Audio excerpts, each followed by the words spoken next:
Dahil sa atong showbiz balita NBI, gindako pang anay model actress bangod sa pagbaligya sang test kits online. Sa balita, nasa aksyon! Detalye sang mga balita lokal pagkatapos gid lamang sini. Sa dinami-dami ng usapin ngayon tungkol sa COVID-19, nangingibabaw ang tanong tungkol sa expanded testing. Ano nga ba ang expanded testing? Bago natin sagutin ito, mahalaga munang malaman natin kung ano ang confirmatory test para sa sakit na COVID-19. Ang reverse transcription polymerase chain reaction o RT-PCR ay isang laboratory test na tumutukoy sa mismong virus sa loob ng tao. Ang RT-PCR ang siya lamang test na ginagamit upang makonfirm ang sakit na ito.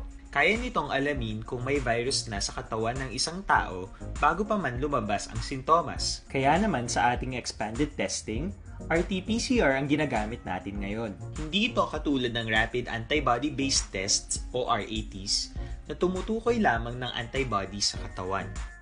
Sino-sino ang kabilang sa expanded testing? Sa expanded testing, ang mga sumusunod na mga tao na may history of travel sa isang lugar na may COVID-19 o nakisalamuha sa taong may COVID-19 ay sasailalim sa RT-PCR test. Una, mga pasyenteng may malubha at kritikal na kalagayan. Ikalawa, mga pasyenteng may edad 60 pataas, pasyenteng mayroong ibang sakit, o mga pasyenteng may maselang pagbubuntis. Ikatlo, mga pasyenteng may bahagyang sintomas. At ikaapat, iba pa nating kababayan at mga healthcare workers na walang sintomas ngunit may travel history o contact. Mayroon na tayong mga laboratorio na kayang gumawa ng RT-PCR sa Luzon, Visayas at Mindanao. Sa kasalukuyan, layunin ng ating gobyerno na tumaas pa ang health system capacity ng bansa upang matest sina lolo, lola, kuya at ate na pasok sa populasyong kailangan ng testing. Ginagawa natin ito upang mabigyan ng tama at agarang atensyong medikal ang mga pasyente at para matukoy ang iba pang tao na nakasalamuha nila. Mahalaga ang pagpapatest sa paglaban sa pandemya, pero mas mahalaga kung mapapanatili ang kalusugan ng ating katawan. Mas mainam kung lalabanan natin to ng sama-sama. Ika nga, prevention is better than cure. Mag-exercise, kumain ng tama, practice cough etiquette, sundin ang 1 meter rule sa physical distancing, maghugas ng kamay, at higit sa lahat, kung maaari ay magstay at home. Samahan kami sa susunod na video para malaman ang kaibahan. Ikalat ang totoo, mga dapat alam mo na sa COVID-19. Ano ang social distancing? Ang social distancing ay tumutukoy sa pag-iwas sa mga matataong lugar at pagpapanatili ng 2 metrong distansya mula sa ibang tao kung maaari. Isa ito sa mga paraan upang maiwasan ang pagkalat at pagkahawa sa COVID-19. I-viral, i-share, ikalat ang totoo. Hatid ng MBC Manila Broadcasting Company, stations DZRH, Aksyon Radio, Love Radio, Yes the Best, Radyo Natin at Easy Rock. Nasa aksyon! Lasay sa Jess, Action Radio Philippines Standard Time, kagaron sa litali na sang mga balita lokal. Patay ang 2 ka mga motorcycle riders matapos nagbunggoanay ang 2 ka motorsiklo sa may sitio Plasanon, Barangay Salong, Syudad sang Kabangkalan. Takna alas 8 kinasang aga Sabado.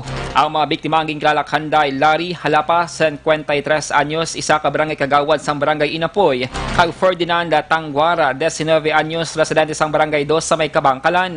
Sa inisyang pagpangusisa ni Police Staff Sergeant Renet Wazon, ang traffic investigator sang Kabangkalan City PNP, si Halapang sakay siya motorsiklo halin sa Barangay Inapoy pakadto kuntani sa may city proper. Samtang si Tangwar naman ang halin sa may syudad Pataklad sang natabo ang pagbunggoanay sa Barangay Salong. Suno kay Tuazon, parehas nga madasig ang pagpadalagan sang motorsiklo sang 2 ka mga biktima kag wala na nila ini nga manamaneuver sang nagbunggoanay. Gindalang mga biktima sa Kabangkalan District Hospital apang napatay samtang ginabulong matapos nakaangkon sang malubha nga pilas. Katanay sila, dasig plagat balik ako isa, kaya yung isa masunod man sa likaw, hindi sila magkuhan, nag-collide sila sa tunga. Sa nakadasig bala, wala na sila nakamaneuver nga dungan likawanay amo na, dungan man nga sampukanay. Nawatyan si Police Staff Sergeant Trinet Tuazon sang Kabangkalan na PNP.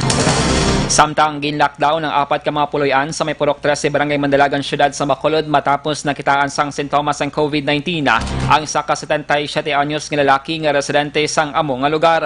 Ginpahayag ni punong barangay Arturo Pareño sang Barangay Mandalagan na nagdesisyon ang barangay nga ipaidalam sa lockdown ang 4 ka mga puloy-an samtang ginahulat ang resulta sang swab test na ginpatigayod sadtong Martes sa probable cause kag sa iyang asawa.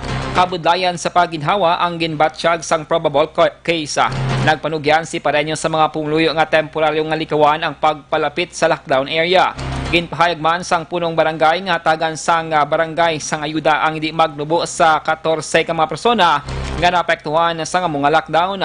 Ginpahamtang na ang barangay tanod para magbantay sa sitwasyon sa lugar. Oo, kahapon. Kay tungod nga may isa na yung hospital po, hindi pa mabalan ko na ito. Dali kay daw hindi lasang ginawa mayo. Nabatyan si Kapitan Arturo Pareño sang Barangay Mandalagan. Samtang hugot naman nga ginabantayan sa mga barangay tanod kag pila ka mga miyembro sang kapulisan ang puloy-an sang COVID-19 patient number 14 sa may barangay Takuling, Syudad sa Bacolod matapos ngayon ang gindeklarar nga high risk area. Ginpahayag ni City Councilor Lady Glass Gonzales Palen, liga ng mga barangay presidenta kag kapitan sang barangay Takuling ang puloy-an lamang sang pasyente ang ginpaidalam sa lockdown bangod ini ang mayaraman sang kaugalingon nga padera. Sulo kay Palen, mayaraman sang direkta nga komunikasyon siya taratapan ang pasyente para sila mga kinahanglanon nga ginapatigayon sang barangay. Base sa record sang konsehal, ang pasyente ang nagatrabaho sa to bilang DepEd nurse kag nangin frontliner sa checkpoint antes pa man nga nagtutok sa iyang negosyo nga pagbaligya sa mga imported essential goods katulad sang panakot, utanon kag mga prutas. Ginkalipay naman ni Palen nga nangin negatibo sa resulta sang rapid test nga ginpatigayon sa pamilya sang pasyente. Lakip na sa iya empleyado nga karon nagatinerman sila puloy-an para magpaidalom sa home quarantine. Ginkuhaan man sang swab sample ang tanan nga mga miyembro sang pamilya para sa RT-PCR test kag karon wala pa sang resulta. So subong may may tanod on post na kag may bulig man sa PNP pagit sa augment sang security. Na-expose na siya kay the nurse. So si CHO man ang nagka-contact tracing. So ma-coordinate na kami sila time to time. Nabatian si punong barangay Lady Glass Gonzales sang barangay Takuling. Samtang padayon nga gamiton bilang quarantine facility sang lokal nga panguluhan sang syudad sa Bacolod ang pila ka mga pampubliko nga mga bulutuan. Ilabi na nga wala man sang patigayonon nga face-to-face classes ang DepEd angot sa natala nga pagbukas sang klase sa mabot nga Agosto 24. Ginpahayag ni City Councilor Renesito Noverong chairman sang Quarantine Facility Action Team o kon QSAT sang syudad. Ini ang nangin resulta sang ila meeting damlaglang upod sa mga miyembro sang local school board sa Bacolod. Ginpahayag sang konsehal natala naman nga magapadala sang sulatang iya talatapan sa pamunuan sang DepEd sa National Cluster Region 6 angot sa posible padayon nga paggamit sa mga eskwelahan bilang quarantine facilities pagkatapos sang Hunyo 30.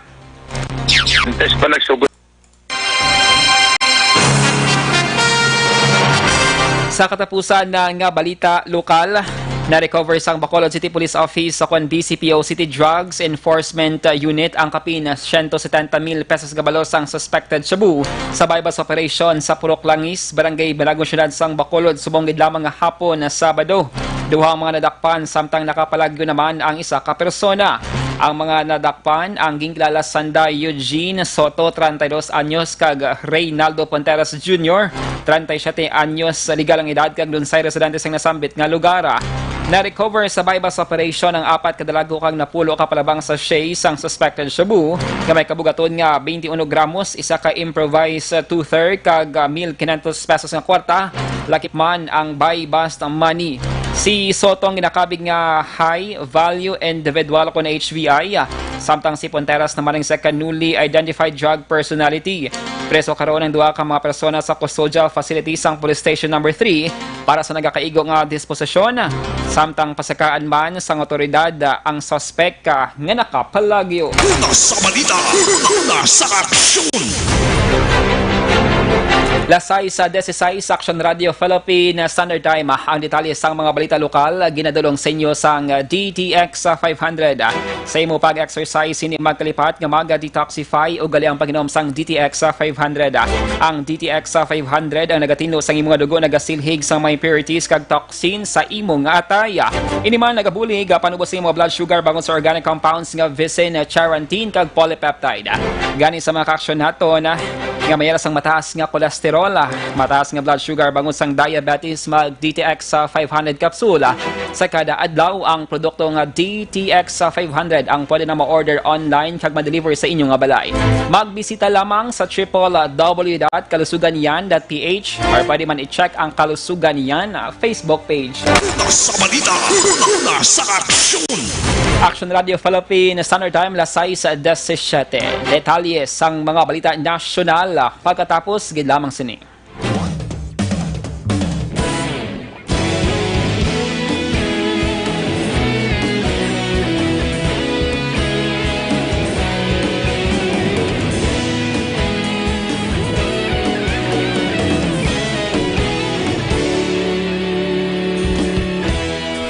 Agapasumbanwa, mabugnaw nga hangin nagadapyan na.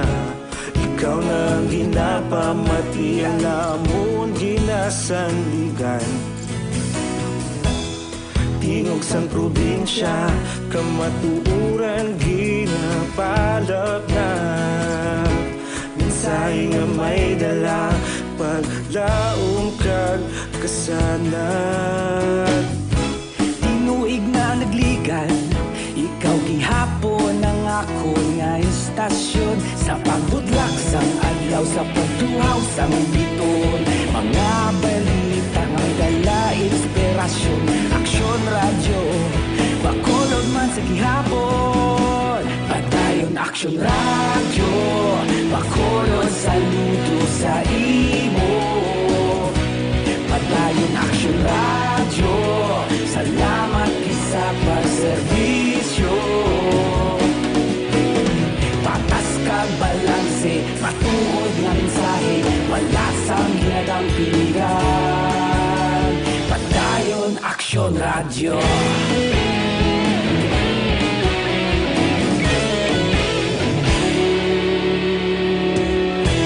Pagkulon nun kag negosanon, inyong nga pamatian.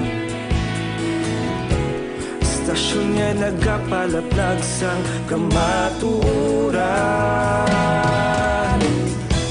Mabakod nga prinsipyo, reporter handa sa serbisyo. Kahapon, karon kag sa gihapon, kita magapadayon. Tinuig na nagligan, ikaw gihapon ang ako nga istasyon. Sa pagbutlak sang adlaw, sa pagtuhaw sang biton. Mga balita nga may dala inspirasyon. Aksyon radyo, bakolon man sa gihapon. Padayon aksyon radyo, bakolon saludo sa imo. Padayon aksyon radyo, salamat kit sa pagserbisyo. Patas kag balanse, matuod na mensahe, wala sa ginadang piligan. Padayon aksyon radyo. Una sa balita, una sa aksyon, sa Bacolod Aksyon Radio. Una sa balita, una sa aksyon, sa Bacolod Aksyon Radio. Balita, una sa aksyon.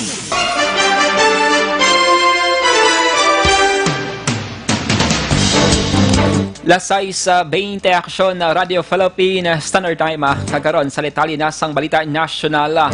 Ginaprobahan na ang pagbukas sa mga salon kag barbershop sa umpisa Hunyo 7 apang 30% sa capacity lamang sa mga lugar na ginapaidalom sa General Community Quarantine kon GCQ. Ginpahayag subong adlaw ni Trade Secretary Ramon Lopez ang Metro Manila ang ipaidalom na sa GCQ umpisa Hunyo 1 tubtob Hunyo 15 matapos ang 2 ka bulan nga ginpaidalom ini sa enhanced sa community quarantine. Ang rehiyon sang Cagayan Valley, Santa Luzon, Calabarzon, probinsya sang Albay kag Pangasinan. Subong man ang syudad sang Davao ang ipaidalom sa GCQ samtang ang iban nga lugar ang ipaidalom naman sa modified GCQ. Antes sang ini nga deklarasyon, gincheck sang otoridad ang kahandaan sa mga establishmento sa pagpatuman sang health protocol agod maproteksyonan ang mga customers subong man ang mga staff para manikawan ang paglaptas sang COVID-19. Nagpagawa naman ang guidelines ang DTI nga dapat sundon sang mga establishmento. Samtang naghahanda ng gobyerno sang Pilipinas sa pag-repatriate sang 42,000 ka mga overseas Filipino workers o kon OFWs nga ginapaabot sa masunod nga bulan. Ang mga OFWs ang magapauli sa Pilipinas matapos ang suspensyon kag pagtapos ng ilang mga kontrata sa ilang trabaho abroad bangod sa COVID-19 pandemic. Ginpahayag ni Labor Secretary Silvestre Bello III nga madamo sa mga OFWs ang na-stranded sa abroad bangod sa mga travel ban nga ginapatuman sa mga lugar nga naapektuhan sang COVID-19. Umpisa sang outbreak sang COVID, ginabulupan ta 24,000 ka mga OFWs ang nagpapauli sa tagsa nila ka mga probinsya. Bangod sa mass repatriation, nagaplano ang gobyerno nasyonal nga mag-arrange sang casting sa pagbalik sa mga overseas workers. Una sa balita, una sa aksyon.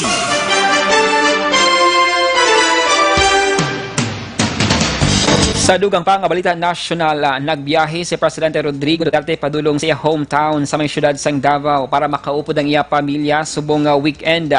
Ginpahayag ni Presidential Security Group o na PSG Commander Jesus Durante III. Si Duterte ang ginapaabot nga magbalik sa Malacanang sa Lunes, Hunyo 1. Si Duterte ang masaminang nagabiyahe sa Davao sa kada semana pero wala niya ininahimo damlag lang. Sanggin paidalom ang Luzon sa enhanced community quarantine nagligad nga Marso. 2 ka semanang nakaligad sang ulihing nagbalik si Duterte sa syudad sang Davao.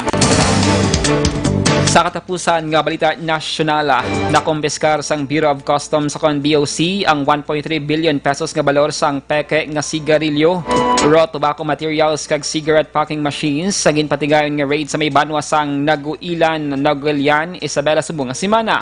Ginsulod sang operatibang Bureau of Customs Enforcement and Security Service ang isa ka warehouse sa may barangay Palatawa nga ginaligar nagahimo sang peke nga produkto. Nakuha sang otoridad sa warehouse ang kapin na 2,000 ka mga master cases sang nagkalinlain nga sigarilyo, 10 ka unit sang cigarette making machines, 12 ka unit sang cigarette packing machines kag 300 ka boxes sang tobacco raw materials. Sa statement kag ginpagawa sang BOC ang mga nakompeskar ang wala sang permit kag nagbayular sa layi rules kag regulations sang customs. Nagupod man sa ginpatigayon nga raid ang BIR kag Philippine National Police. Una sa balita, una sa aksyon. Lasay sa 24 Action Radio Philippine Standard Time ang detalye sang mga balita nasyonal ginadulong sa inyo sang CL77. Hindi magkalipat nga maginom sang CL77 mga kaaksyon ang original nga herbal dietary supplement liquid. Ang CL77 ang himo sa banaba, palaya, mangosteen, manga, pandan, china, guava kag honey. Importante nga panumdum sa publiko nga likawan ang ginabaligya nga house to house nga peke nga CL nga nabutang sa mineral water o konsalapada. Ang original nga CL77 ang yara sa 375 ml plastic bottle kag green ang iyang taklob. Para sigurado ka garantisado magdiretso bakal sang CL77 sa mga butika. Laking CL77 laging panalo. Una sa balita, una sa aksyon. Detalye sang balita international, sports kag entertainment. Pagkatapos gidamang sini. Para labanan ang banta ng COVID-19 sa ating bansa, mahalaga ang kooperasyon ng bawat isa. Ang pananatili sa loob ng bahay ay isa sa pinakasimple pero pinaka-epektibong paraan para hindi kumalat ang virus. Kunwari, ikaw ang tuldok na ito. Malusog ka at malakas. Lumabas ka ng bahay.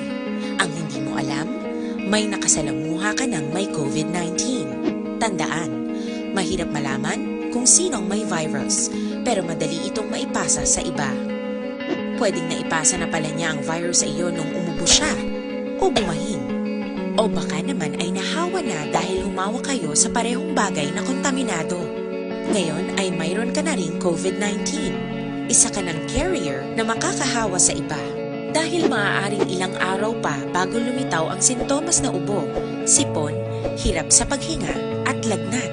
Pwede ring wala kang nararamdamang sintomas, ngunit nakakahawa ka pa rin.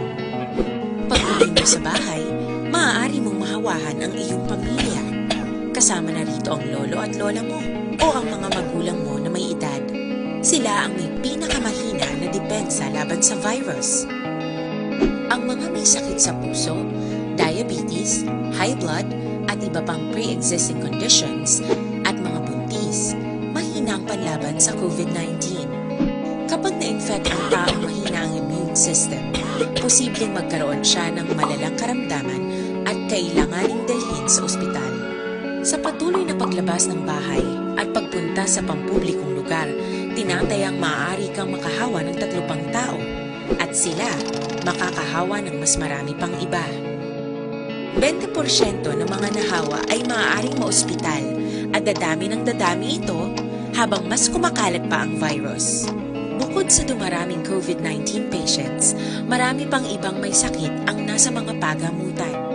Ang mga pasyenteng malubhang-malubha na ang karamdaman, hindi na maaasikaso. Wala ring lugar para sa mga pasyenteng may ibang karamdaman. Kaya nating iwasan ang patuloy na pagkalat ng COVID-19 kung iisipin natin ang kapakanan ng iba. Kailangan nating isipin at kumilos na parang bitbit na natin ang virus para hindi ito kumalat pa sa iba. Sundin ang social distancing. At hanggat maaari, manatili sa loob ng bahay. Kung talagang kinakailangang lumabas, panatilihin ang 1 metrong layo sa ibang tao. Maging malinis din sa katawan at sa kapaligiran. Parating maghugas ng kamay gamit ang sabon at tubig.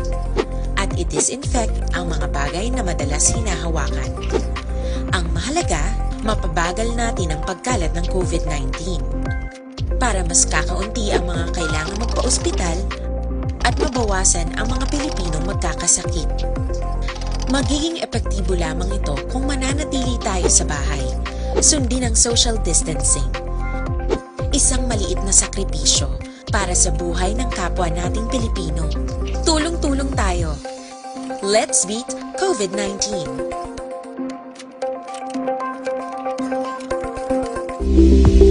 Ito ka maimportante nga mapamagi agud mapungga ng paglaptas ang Coronavirus Disease 2019 o kung COVID-19 sunod sa World Health Organization o kung WHO. Una, ugaliyo na masami nga pagpanghugas ang kamot agud mapasigurong katinlo sa kaugalingon. Ikaduha, likawan man ang masami nga pag-uyat sa ilong kamot kag baba. Ikatatlo, tabunan sang tisyo kung kamot ang baba kung ginaubo. Ikaapat, likawan ang pagpadulong sa mga lugar nga masami ginatipunan sang publiko. Ikalima, magtiner sa puluyan kung hindi mayong kondisyon sang lawas, ilabi na kung nagabatyag sang hilanat kag ubo. Ikaanom, kung nag-eksperyensya sa hilanat ubo o kung kabudlayan sa pagginawa. Gilayon nga magpakonsulta kung magpangayo sang panugyan gikan sa isa ka doktor. Ikapito, tingwaan nga mangin updated sa balita kag mga informasyon angot sa COVID-19. Ining apahanumdom ang ginatulong sa inyo sa kaalwan sang World Health Organization, Department of Health kag Aksyon Radio Bacolod. Una sa aksyon! Lasay sa 29 Action Radio Philippines Standard Time, kagaron sa detalye na sang balita international. Gintapos na ni US President Donald Trump ang pagpakig-angot sang Estados Unidos sa World Health Organization o WHO. Ining ginpabutyag di Trump sa 10-minute addressa. Ginpahayag sang presidente nga ginaligar wala gilayon na aktuan sang WHO ang paglaptas sang COVID-19. Tinalikdan nga bulan sang inisyal nga ginsuspend ni Trump ang paghatag sang bulig pinansyal sa organisasyon. Ngaya ginakusar nga hindi nagakaigong ilang mga tikang para temprano nga mapauntat ang paglaptas sang virus. Sa pinakauli nga datos ang Estados Unidos Ang mayara nasang 1,793,263 ka COVID-19 cases. Samtang ang death toll naman nagdangat na sa 104,539 na. Una sa balita, una sa aksyon. Sa sports balita, ginapahibalo ni NBA Commissioner Adam Silver ang Board of Governors ang liga nga nagalaom ini nga ma-restart ang season sa NBA sa Hulyo 31. Ang NBA ang pinakaunang North American Sports League nga nag-suspend sang season bagon sa COVID-19. Kasunod nga isa sa mga players ang nagka-positibo sa virus sadtong mid-March. Pero ginpahayag sang NBA spokesman nga hindi pa niya ma-confirm ang pag-restart sang NBA season sa mga petsa. Hindi pa sa karon na klaro kung diin hampangon ang NBA games kag kun bala tugutan ang mga basketball fans nga maglantaw sang hampang. Una sa balita, una sa aksyon. Kag sa naman nga showbiz balita, ginarasto sang NBI ang anay model actress nga si Avi Siwa bangod sa pagbaligya sang COVID-19 test kits online kahapon nga adlaw Biyernes. Sunod sa NBI, wala sang nagakaigo nga dokumento si Avi para magbaligya sang test kits. Ang mga dokumentong dapat maghalin sa Food and Drug Administration o FDA. Ginadilian man sang FDA ang pagbaligya sang test kits online. Ang anay actress model ang nagtanyag sang COVID-19 rapid test kits sa pagit sa pagpost sa Facebook. Nagdepensa naman si Avi nga mayara ini sang hitimo nga trading companies kag makabaligya sang commodities, kang isang medical supplies, kang isang PPEs, test kits, kag iban pa. Una sa balita, una sa aksyon.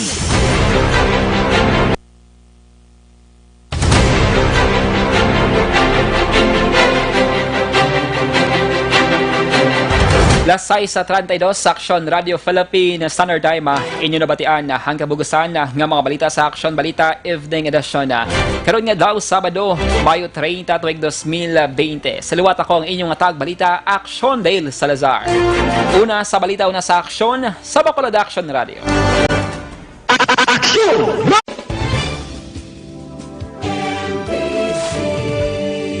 Manila Broadcasting Company. Sa balita, komentaryo, isyu, serbisyo publiko. Aksyon Radio! Sa Bacolod, Aksyon Radio! Aksyon Radio!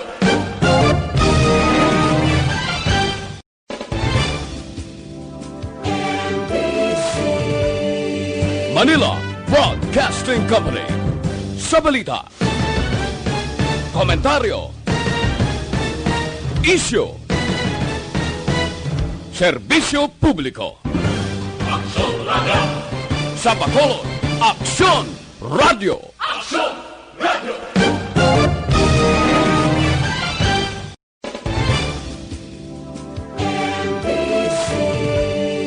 Manila Broadcasting Company. Sa balita, komentaryo, isyu, serbisyo publiko. Aksyon Radio!